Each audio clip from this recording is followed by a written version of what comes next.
Hi you guys, welcome back to my YouTube channel. I'm Asavri and this is episode 7 of the book review series. Let's get started.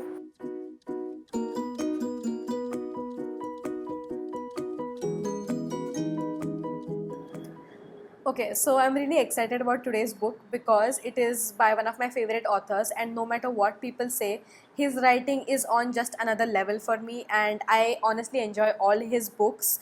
So let me introduce you to Inferno by Dan Brown. Okay, so this is the fourth book in the Robert Langdon series. By Robert Langdon series, I mean the series by Dan Brown, which stars Robert Langdon as the main protagonist. He is a Harvard symbologist and a very famous professor who lectures on history and culture and art and symbols and hidden codes. So it is like he's like a really interesting person. Okay, so what adventure does this book take Robert Langdon on? So this book starts off with Robert lying in a hospital, and he has no recollection whatsoever of the last 2 days of his life. He has no idea how he ended up at the hospital, and suddenly there are people chasing him. There is police, there is an assassin, and he doesn't know why he's being chased. So this book starts off with such a strong and suspenseful note that you are already hooked from the start of it. So this book follows Robert Langdon and the doctor that treated him at the hospital, Dr. Sienna Brooks, into a breakneck chase throughout the city of Florence. They visit the most celebrated artworks of Renaissance, and they decipher hidden codes and hidden messages in these, which leads them to a final answer. And that final answer, it has the potential to change and alter the state of the entire world. What they find is going to happen is just mind blowing. It's just nobody can fathom the level of an catastrophe that is impending upon the world if Robert Langdon doesn't solve what is at hand.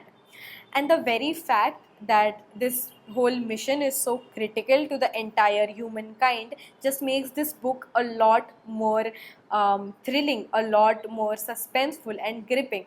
So yeah, that is one of the things I enjoy a lot about Dan Brown's books, is that you are just on your toes all the freaking time.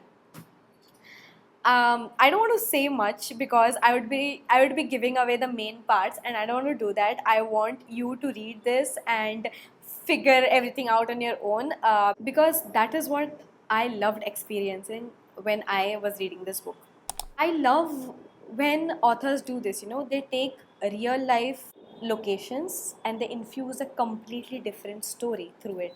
In every Dan Brown book, I have noticed this, that all his references are so well researched and well documented that you you are vicariously living the story.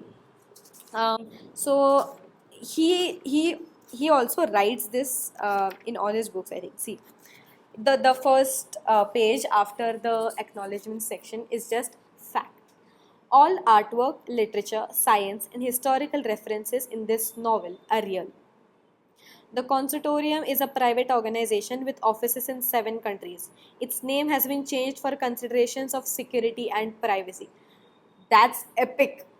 Inferno is the underworld as described in Dante Alighieri's epic poem The Divine Comedy, which portrays hell as an elaborately structured realm populated by entities known as shades, bodiless souls trapped between life and death. Dude, who wouldn't want to read this book after reading this part? Just after reading this, I was hooked. I was hooked. I knew I was going to love it. And Dan Brown has this tendency to end every single chapter on a cliffhanger, and that just makes this book a lot amazing. Okay, so all in all, this was such a solid read, a definite 5-star read for me. And I know that people say this about Dan Brown's books. This is the general consensus around Dan Brown's books, that his writing is very repetitive. He yaps a lot about history, and all his books follow kind of like a similar pattern where there is a protagonist and he has a pretty smart female sidekick, and then there is an assassin, and something like that. But for me, this is my guilty pleasure. I have no shame in admitting that I absolutely love Dan Brown's books, no matter how similar they are structured. I don't read Dan Brown's book one after the other for this reason. I kind of space them out, and that makes it much more enjoyable for me. And honestly, I really hope that you read these books because these are very informative. Honestly, whenever I read Dan Brown's books, I literally want my next vacation to be in that place. After Angels and Demons, I wanted to go to Rome. After Inferno, I want to go to Florence. And look at these locations that he has described. I want to see this. I want to look at that particular painting and find that particular hidden message in it.